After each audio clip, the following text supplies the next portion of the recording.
드라마나 영화를 보면 의사와 의료진들이 초록색이나 청록색 수술복을 입고 수술을 집도하는 것을 볼 수가 있습니다. 평소에는 깊이 생각을 해보지 않았는데 3달 전에 수술실에 누워 있으면서 어김없이 초록색 수술복을 입고 들어오는 의사를 보면서 질문이 생겼습니다. 왜 의사들은 수술을 할 때 다른 색깔이 아닌 초록색 수술복을 입을까? 최근에 책을 읽다가 그 이유를 알게 되었습니다. 이유는 아주 간단했습니다. 수술의 종류에 따라서 다르기는 하지만 수술을 하게 되면 환자에게서 피가 많이 나오지요. 빨간색 피를 계속해서 보고 있으면 금세 눈이 피로해지고 초점이 흐려지게 됩니다. 사람의 생명이 달린 그런 중요한 수술에서 자칫 눈이 침침해지면 대형 사고가 발생을 할 수가 있습니다. 그래서 수술 중에 눈이 침침해지면 동료 의료진들, 옆에 있는 의료진들의 초록색 수술복을 보면서 눈의 피로를 풀고 집중해서 수술을 마치게 하려고 초록색 수술복을 입는 것입니다. 기독교 신앙에서 가장 중요한 것은 예수님의 십자가입니다.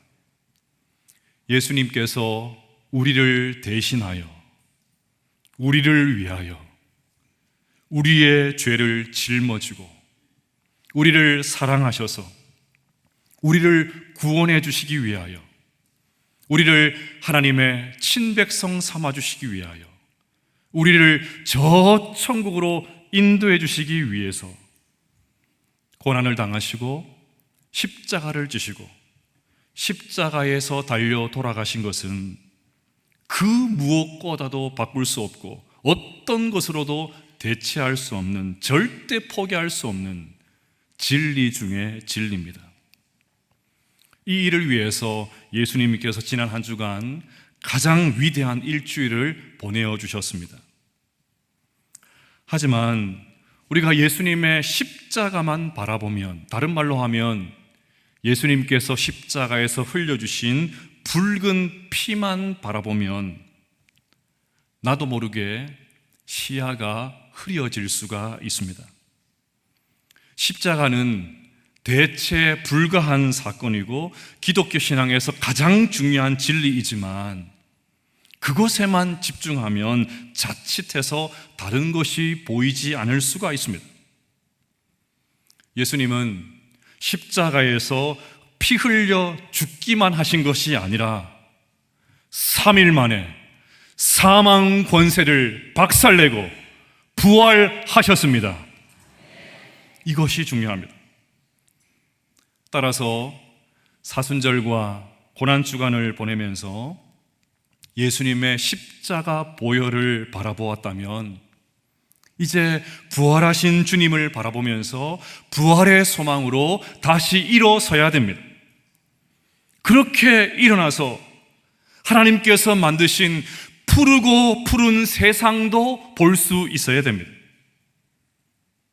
그래서 제가 오늘 초록색 넥타이를 메었습니다.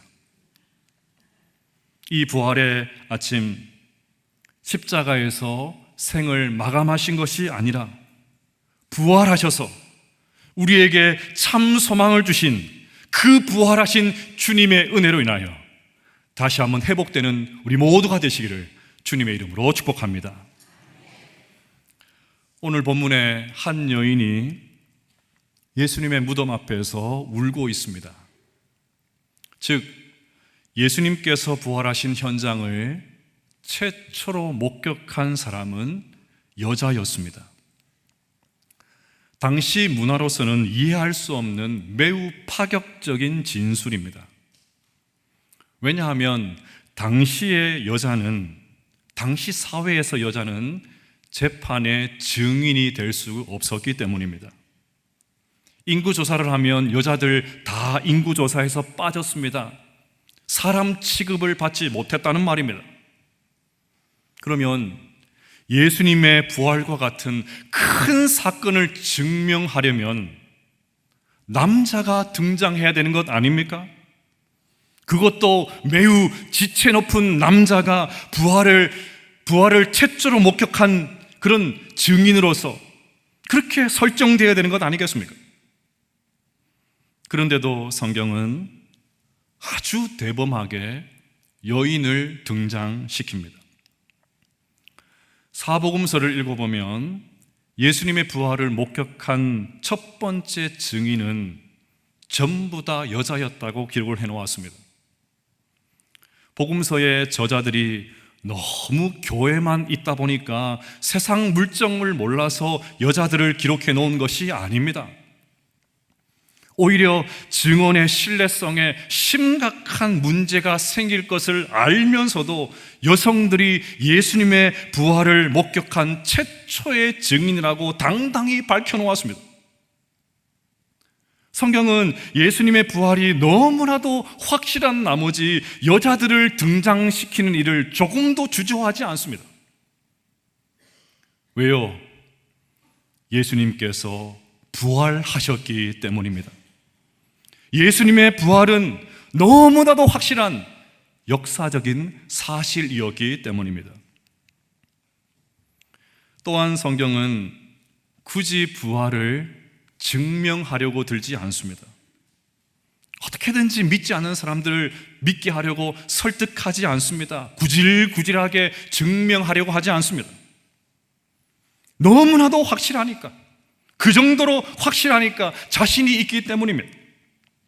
그래서 성경의 표현은 얼마나 간단한지 모릅니다. 그냥 그가 살아나셨느니라. 그가 살아나셨느니라. 그게 끝입니다.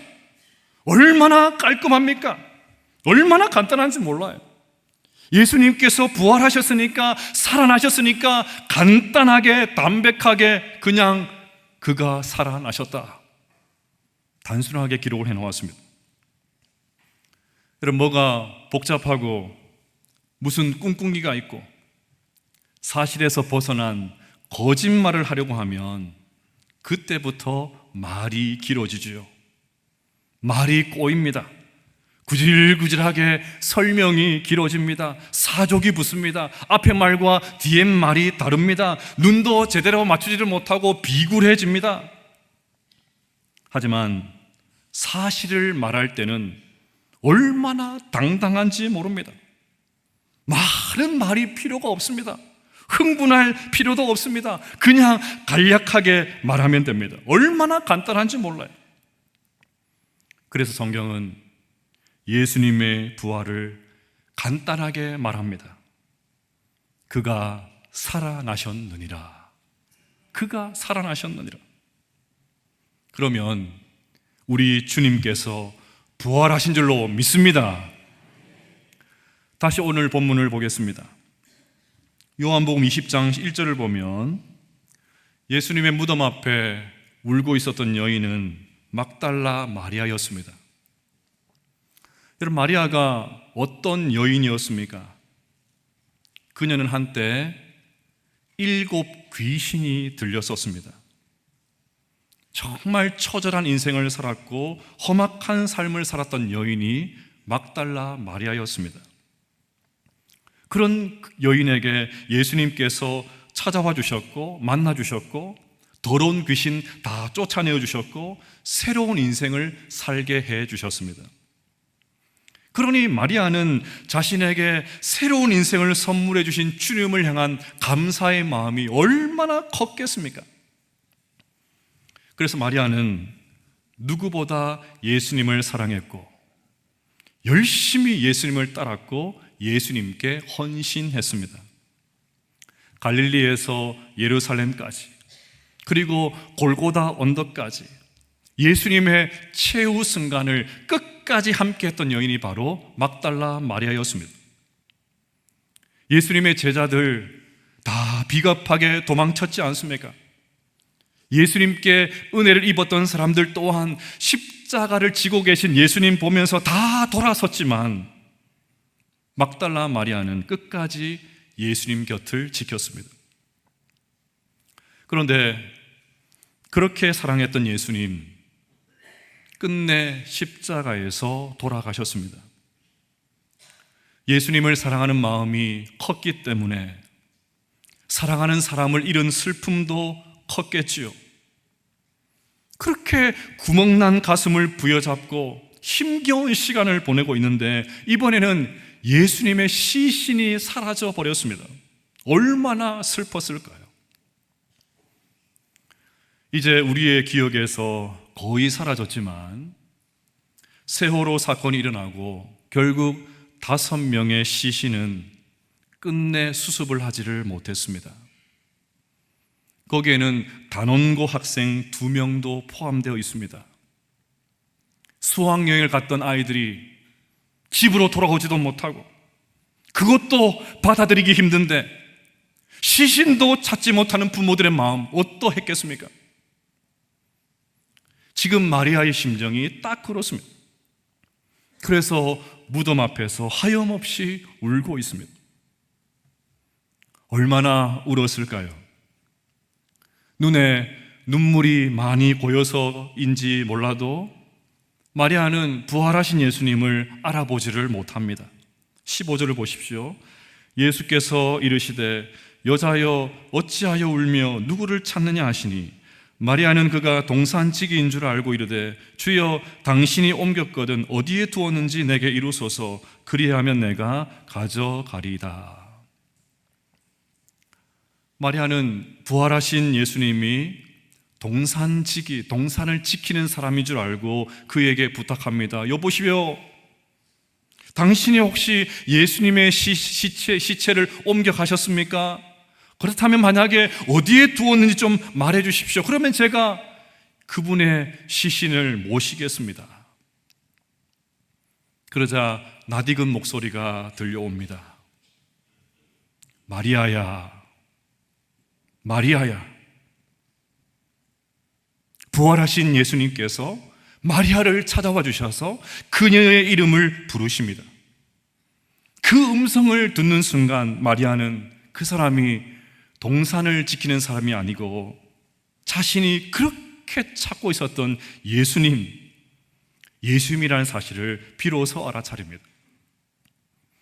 여러분, 이때 마리아의 심정이 어땠을까? 한번 상상을 한번 해보십시오. 그녀의 텅 빈 마음이 이제는 무언가로 가득 채워지는 그런 느낌이 들었겠죠. 마음이 점점 따뜻해지기 시작을 했을 것입니다. 얼굴에는 눈물 자국이 너무나도 선명한데도 행복한 표정이 얼굴에 차올랐을 것입니다. 분명 발은 땅에 딛고 있는데 마치 공중에 붕 떠 있는 것처럼 이게 진짜 현실이 맞나? 볼을 꽂아봤을지도 모르겠습니다. 무엇보다 마리아의 마음에 가득했던 슬픔은 싹 사라지고 기쁨과 감격이 충만해지기를 시작을 했을 것입니다. 사람들은 예수님께서 부활하셨다는 증거로 빈 무덤을 제시합니다. 훌륭한 증거이지만 예수님의 무덤이 비어있다, 그것을 눈으로 확인하는 것으로 충분하지가 않습니다. 그것으로는 우리의 빈 마음을 채울 수가 없습니다. 그것으로는 우리의 눈물이 멈추지가 않습니다. 그것으로는 우리의 표정이 바뀌지가 않습니다. 여러분, 부활하신 주님을 만나야 됩니다. 부활하신 주님을 만나야 됩니다. 예수님께서 부활하셨다, 그것을 역사적인 사실로 믿는 것만으로 내 삶이 변하지가 않습니다. 부활하신 주님을 인격적으로 만나야 부활의 능력이 내 삶에 들어오게 되고 우리는 부활의 능력으로 살 수 있게 됩니다. 이런 측면에서 오늘 부활하신 주님께서 마리아의 이름을 불러주셨을 때에 비로소 마리아가 주님을 알아보았다, 이 사실이 너무나도 중요합니다. 부활하신 주님은 마리아가 그분을 부르기도 전에, 마리아가 주님을 알아보기도 전에 이미 마리아 곁에 찾아와 주셨고 그녀의 이름을 불러주셨습니다. 마리아는 예수님이 자기의 이름을 부르는 소리를 듣고 그분이 누구인지 분명하게 알게 되었습니다. 그러면 이 부활의 아침, 우리에게 중요한 질문 하나를 던져야 됩니다. 여러분은 나의 이름을 불러주신 주님을 만나셨습니까? 나의 이름을 불러주신 주님을 정말 만나셨습니까? 혹시 아직도 예수님이 낯설고 저 멀리 계시는 분처럼 느껴지는 그런 분은 계시지 않습니까? 그래서 예수님이 훌륭한 것도 알고 존경하지만 딱 그 정도 선에 멈춰 계신 분 계시지 않습니까? 그래서 신앙생활은 그저 위로만 받고, 지난 한 주간 삶이 힘들었으니까 그냥 위로나 받고 위안만 받으면 된다, 그 정도로 신앙생활을 생각하는 분이 계시지는 않습니까? 우리 모두는 부활하셔서 지금도 우리의 이름을 부르고 계신 주님을 만나야 됩니다. 우리 가운데 많은 분들은 그 음성을 듣고 지체 없이 마음의 문을 연 그런 분들이 많이 계십니다. 그러나 아직도 우리들 중에 어떤 분은 몸은 교회에 와 있지만 아직도 그 음성에 반응하지 않은 분들도 계실 것입니다. 그런 분들이 있다면 부활하신 주님께서 오늘 말씀을 통해서 여러분들을 부르시는 주님의 음성을 듣게 되시기를 축복합니다. 막달라 마리아가 주님의 음성을 듣고 부활하신 주님을 만났던 것처럼 그분의 음성에 응답하게 되시기를 주님의 이름으로 축복합니다. 그리하여서 그분과 사귀는 삶, 그분과 함께하는 삶을 오늘부터 시작하게 되시기를 주님의 이름으로 축복합니다. 그것이 믿음이고, 그것이 구원이고, 그것이 영생이고, 그것이 천국입니다. 이 부활의 아침에 이 주님의 음성을 들을 수 있는 우리 모든 성도들 다 되시기를 주님의 이름으로 축복합니다. 끝으로 오늘 설교 제목이기도 한 여자여 어찌하여 울며, 여자여 어찌하여 울며, 저는 이 말씀이 너무 좋습니다. 부활주일 예배 자리에 참석을 했지만 부활이 너무 먼 이야기처럼 들린 분도 계실 것입니다. 이런저런 삶의 어려움과 고난으로 인해서 눈물의 시간을 보내는 분들도 계실 것입니다. 한껏 들떠있는 이 부활주일, 어쩌면 불편한 분들도 계실지 모르겠습니다. 혹시 마리아와 같이 울고 있는 분들이 계십니까? 이런저런 삶의 어려움으로 울고 싶은, 하염없이 울고 싶은 그런 분들이 계십니까?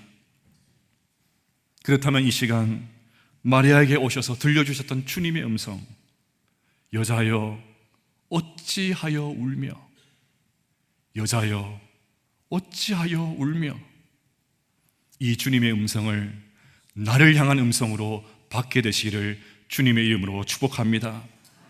부활하신 주님께서 우리와 함께 하신다는 것을 믿으시기를 바랍니다. 그리하여 슬픔과 걱정과 두려움과 염려와 어려움과 아픔과 눈물이 변하여서 그 부활하신 주님 때문에 우리의 삶 현장 가운데 기쁨이 회복되는 그 은혜가 우리 모두에게 있게 되시기를 주님의 이름으로 축복합니다.